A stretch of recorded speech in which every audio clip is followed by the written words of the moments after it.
Welcome to a Chumps Thoughts, where I, an exceedingly average RuneScape player, talk about what I would like to talk about in regards to RuneScape. Today we're going to be discussing the upcoming changes to Greater Sonic Wave, as well as Switchscape and how it affects the game.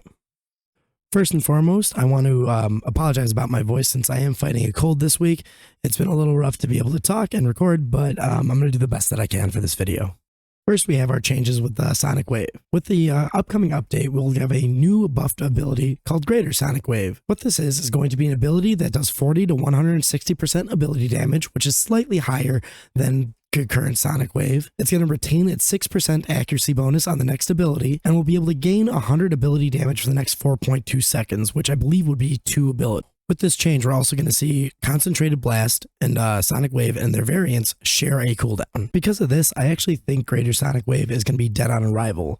The reason being is Sonic Wave is currently used in bossing encounters as your fort tick ability. So you would swap, or you would use Greater Concentrated Blast, use an ability that would crit, swap to your staff, and then either fort tick an auto with Sonic Wave or one of your 2 bleed abilities.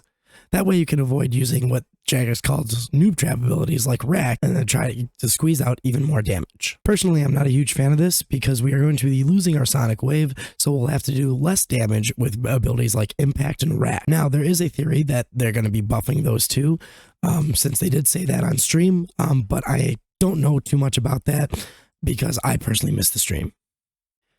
Now, this has sparked some discussion as a potential thing that they've putting in order to kill Switchscape, which I don't agree with because they are buffing what the garbage abilities like Rack and Impact, as they said on stream, which is what's basically going to be used instead, since fort ticking is still really important. But some people who think that this is going to be killing Switchscape are kind of in the camp of good riddance and Switchscape is garbage. I personally do not fall into that camp, and I want to talk a little bit about Switchscape and my opinions on that. First and foremost, we have to discuss what is Switchscape.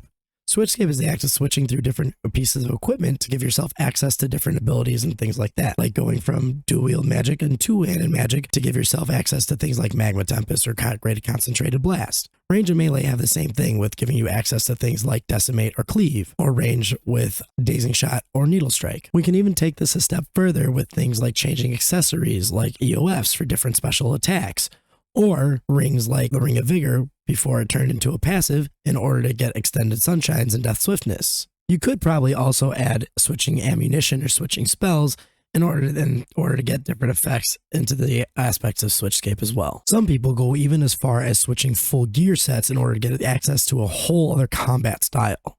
Myself included, though I'm not very good at doing it.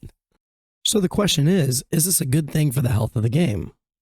My own personal thoughts is that it is to an extent. What I mean by this is I think certain switches are good, things like switching weapons to get different abilities or switching gear sets for different combat styles, and including using different EOFs for different abilities. However, I do think that sometimes it does go too far when it comes to things like the old Ring of Vigor, where we would have to use it all the time in order to get the extended death swiftness or sunshine.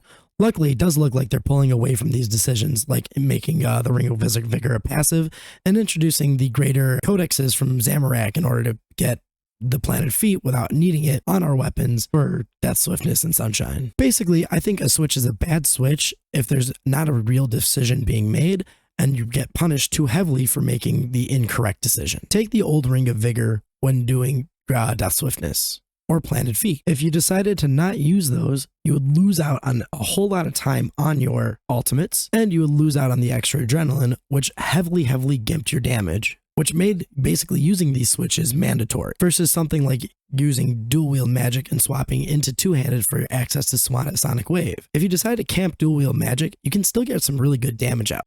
However, when you add that swap into the 2H for Sonic Wave, you eliminate the need to use something like Rack or Impact, which gives you a stronger basic that you use every so often.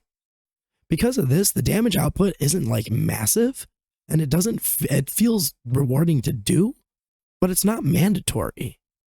What this leads to is people who are willing to put in the extra effort to swap between weapons to get the different abilities gets slightly faster kill times, but you're not actually hurting the people who don't want to do those switches and want to have a more casual playstyle. What this leads to is the introduction to skill expression and being rewarded for being able to learn to do something a little more challenging, but not being punished by not being able to do those things. Because at the end of the day, none of those switches are required to be able to do any of the content. If you wanted to, you could quite literally do everything by camping a single item, minus the addition of using a shield switch every now and again.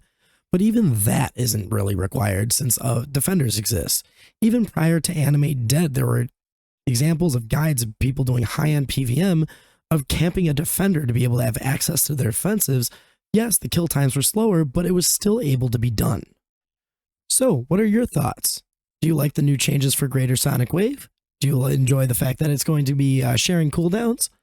And what are your thoughts on Switchscape? Is it a good thing? Is it a bad thing? Comment below. As always, I hope you have a wonderful day. Be sure to like and subscribe, and I'll see you guys soon.